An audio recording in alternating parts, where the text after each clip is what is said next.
Hi and welcome to my comprehensive DIY hardwood floor installation tutorial part 2, installation tips and tricks. This video will help you ensure success in your DIY hardwood flooring project. I'll share with you what went well and also what I screwed up so you don't have to make the mistakes I did. Here I tackle my first hardwood flooring project at my mom's new built originally carpeted townhouse. I started the project with the most important steps: subfloor preparation and tricky first row installation. I created separate tutorial videos on that linked in the description below. Ensure your subfloor is properly prepared and ensure you take extra care when installing the most important first row after watching the tutorial videos linked below.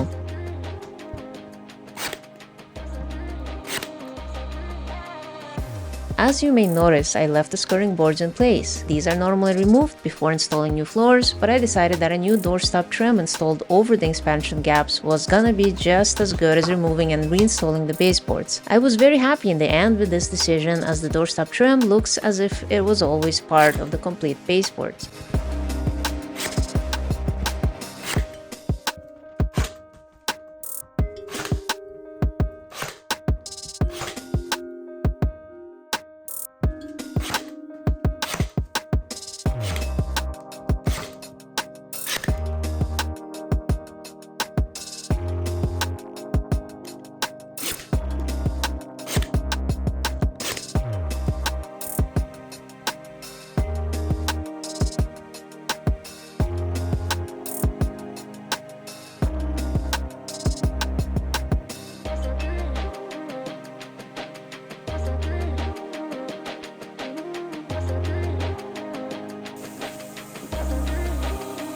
Since my flooring boards are 4¼ inches wide, I was able to use my nailer starting with the second row, and the nailer was far enough from the wall to sit on the board the way it was designed to.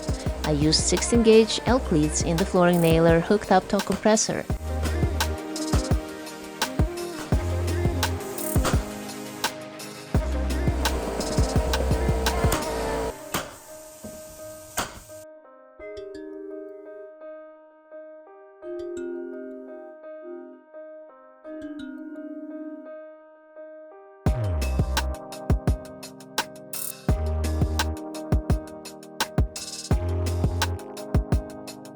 I was working on the third level of a 3-story townhouse and had my miter saw in the garage. To save time, I left the last board in a few adjacent rows uninstalled so I could run down and up the stairs with several boards to cut at the same time. For the row and boards, I selected board sizes either to almost match the size I needed to complete the row, or a much longer board so that whatever I cut off does not go to waste and can be used as the starting piece in the next row. I also ensured that the second last board in each row does not cause the very last piece to be shorter than 4 inches. Anything shorter could look odd and be harder to install and not be as durable.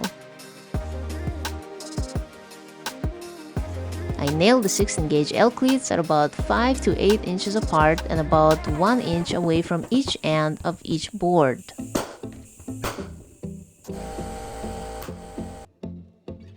I continued to install consecutive rows, making sure I install each row close to fully before starting the next row. If you start consecutive rows before the previous rows are at least 60% complete, you may end up with curving rows in the end. This project was at my mom's 3-level townhouse. It involved the full 3rd level with 2 bedrooms and walk-in closets, a stair landing and hallway, and 2 bathrooms with hardwood to tile transitions. The house was fully furnished when I started this work, so I prepped and completed the new floor install in 1 bedroom before moving on to the rest of the upstairs level.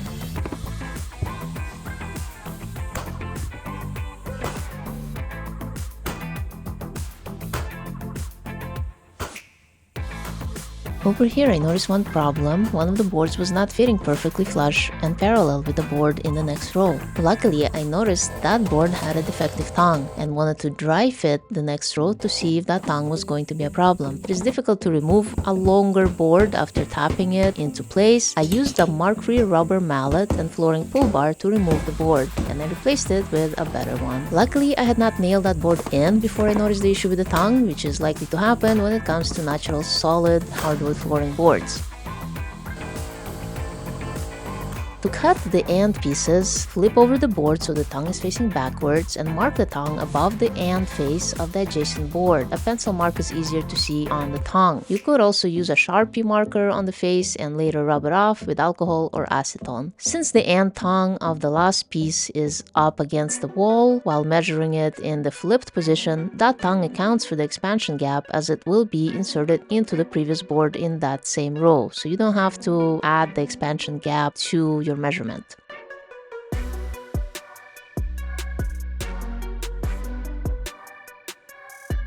I continue to install consecutive rows, making sure I install each row close to fully before starting the next row. If you start consecutive rows before the previous rows are at least 60% complete, you may end up with curving rows in the end.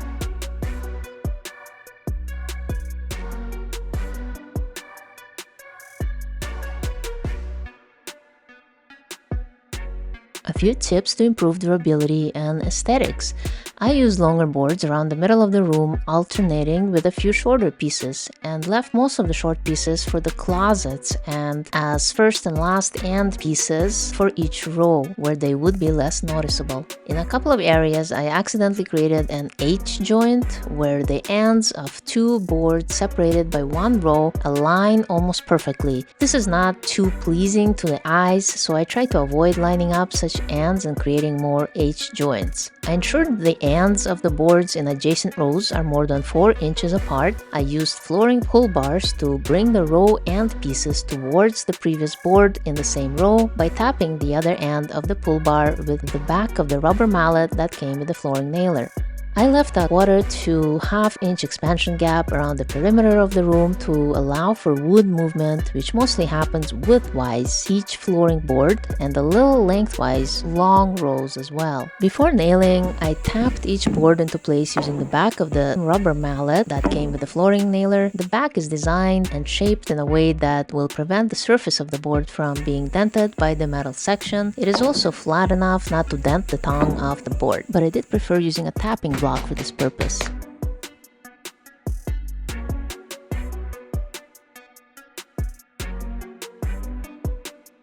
After moving some furniture onto the finished half of the room, I completed my subfloor leveling process in the unfinished portion. Linked in the description below is my comprehensive tutorial video on subfloor prep and leveling. I used multiple layers of roofing felt on top of roofing shingles to fill in a large low valley in the middle of this room. My subfloor prep video received some questions regarding the longevity and any fumes coming off the roofing shingles and felt paper. This project took place a couple of years before I got around to posting this video, and the floor is as solid and soundless as can be. Also, there was almost no odor to these leveling materials despite some asphalt in them, and there isn't even the faintest asphalt odor above the finished floor.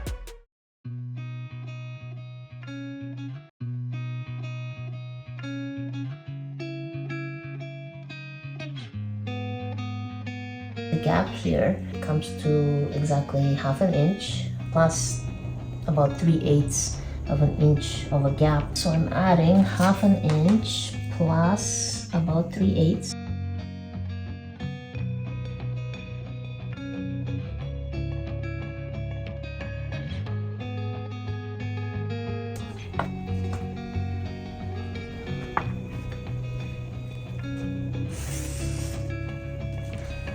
I used the circular saw for ripping a board around an outside wall corner where the table saw won't work, and I used a jigsaw with a scrolling blade for wood for any irregular cuts. I don't own a track saw, so my circular saw cuts were not exactly straight, but my doorstop trim covered all these waves. I inserted adjustable shims here in order to prevent this board from shifting towards the wall during the nailing process. When I reached the entryway to this walk-in closet, I could not just start nailing a board here with nothing supporting it in the back, and I couldn't install the flooring in the walk-in closet before installing this row, as it would be nearly impossible to line up the tongue of the row in the entryway with the groove of the row meeting it from the closet. So to ensure this row is installed perfectly straight, I used a long straight board as a long ruler to draw a line to extrapolate the rest of that row to the opening to the closet. Again, you can use a chalk string for this purpose, but I improvised with what I had and it worked well. In a minute, I'll explain how I completed this tricky row, but first I had to deal with the entryway to this ensuite bathroom, which is right next to the door of the walk-in closet. For the entryway to the ensuite bathroom here, I had to ensure my new flooring is perfectly flush, horizontally and vertically with the tile in the bathroom. I had to raise part of the subfloor near the tile threshold using multiple layers of roofing felt in that one area. I connected a few short flooring boards together to dry fit them at the tile threshold and leveled that area of the subfloor.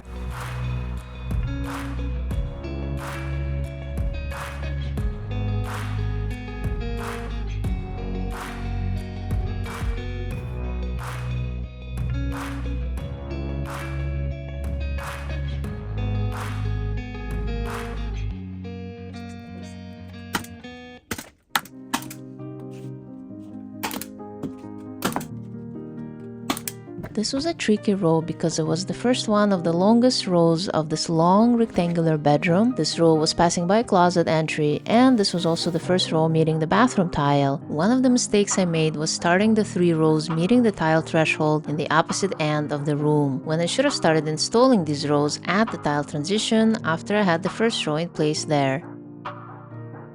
But this was not a big problem, as it only cost extra time in making an exact cut to avoid creating a gap at the tile interface.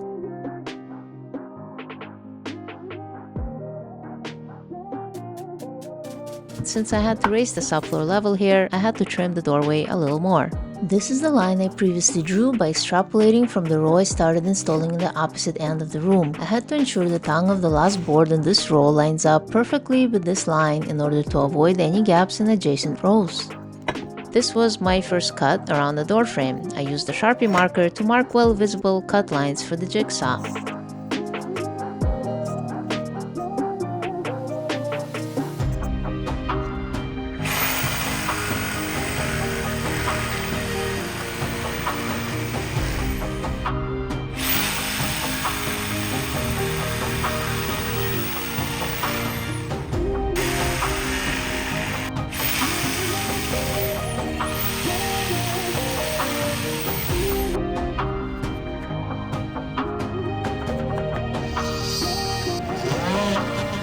Wood does not expand significantly lengthwise, so I only left about 1/16 inch of a gap here at the tile threshold and a slightly larger gap at the other end of the rows where the gap will be covered by baseboard trim. At the tile transition, I will use caulking to fill in the narrow gap so it's even less visible.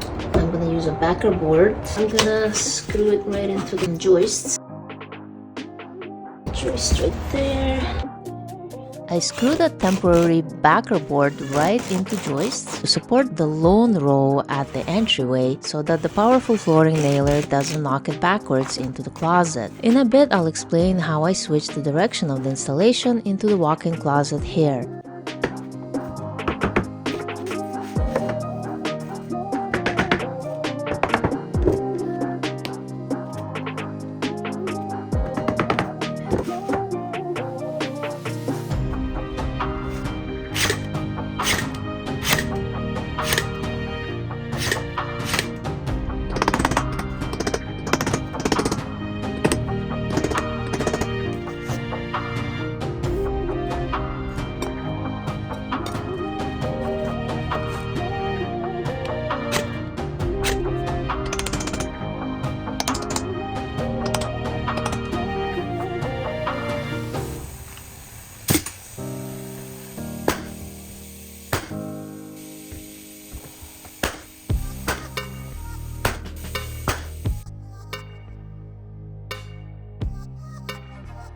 I completed the rows I accidentally started in the opposite end of the room, and I was sure to start the remaining rows of this entryway at the tile interface, so no exact cuts had to be made here.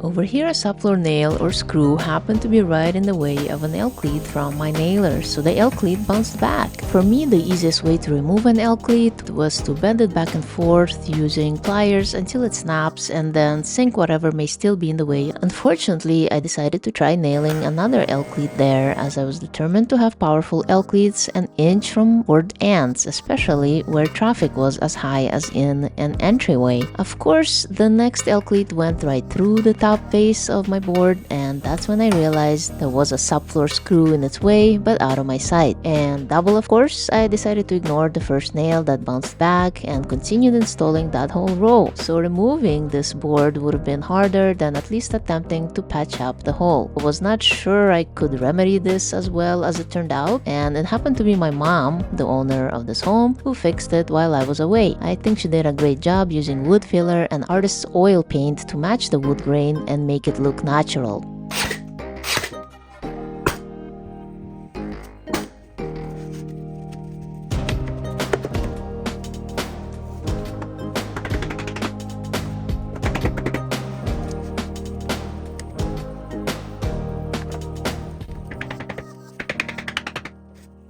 The wall was in the way of my swing at the nailer here, and it took a few tries to get the right pressure on that trigger. I blind nailed where the door frame was in the way of my nailer.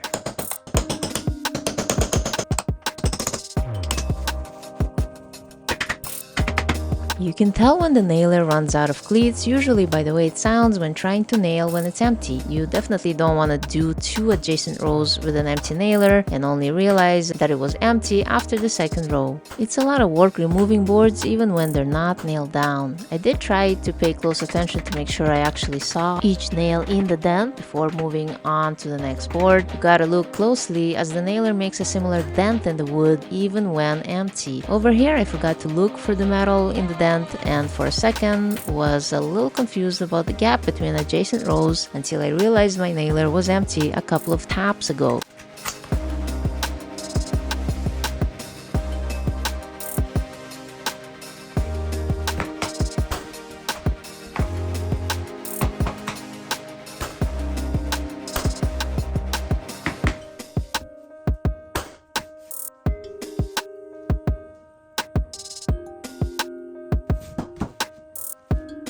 I used a tapping block designed for the purpose to fit the tongue and groove together to avoid denting the tongues.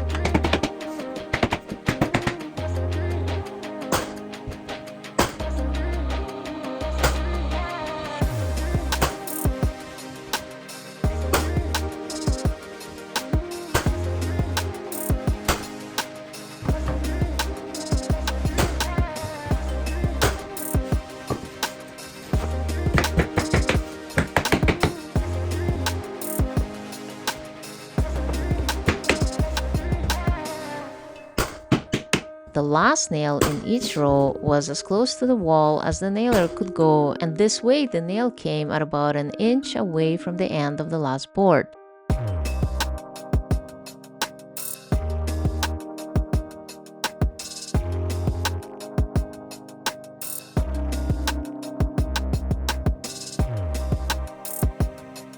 So because of this wall, the last nail that I could put in the nailers right here, and the rest are just 2-inch brad nails. My 18-gauge brad nails were not strong enough for hardwood flooring, so I had to add manual nails through pre-drilled holes to avoid cracking the wood.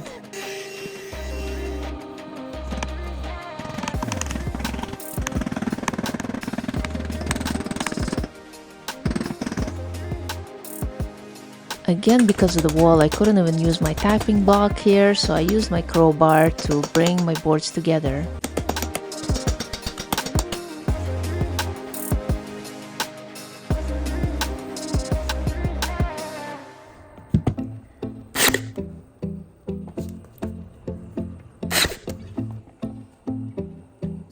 My brad nailer wouldn't really fit at the right angle here, so I had to manually sink every brad nail that came out of it.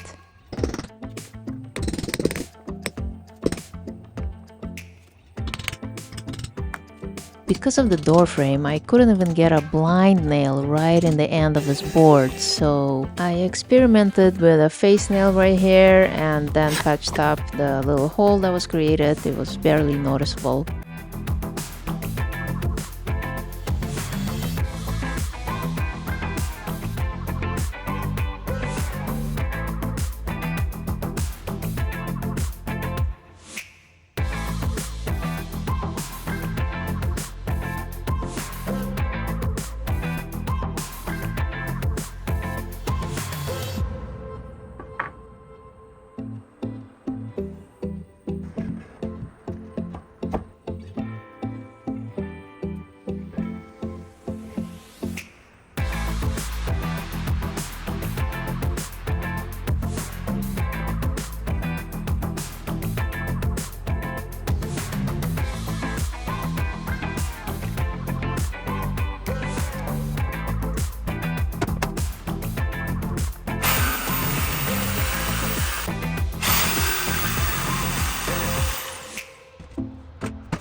Over here, the outside corner was closer to my board than the rest of that partial wall, so instead of ripping the whole board with the table saw, I trimmed the baseboard at the corner to allow for wood expansion.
I release the pressure on my compressor every 3 days or so to avoid moisture buildup inside.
In entryways where it wasn't possible to use one whole board, I would make sure that the seam is close to the door frame as opposed to the metal where it's the most obvious.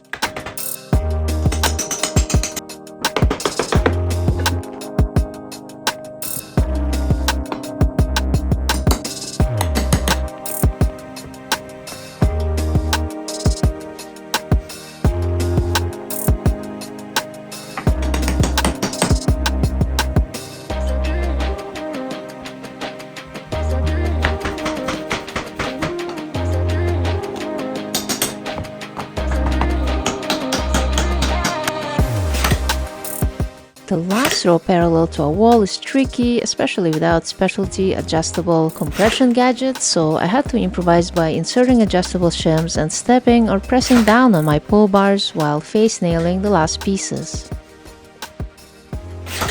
And I would always double check with my doorstop trim to make sure that when I install it, it would cover all the expansion gaps.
It was pretty tricky to tap the nailer without much room for my swing, so I had to be careful not to mark the wall with my rubber mallet while I was swinging.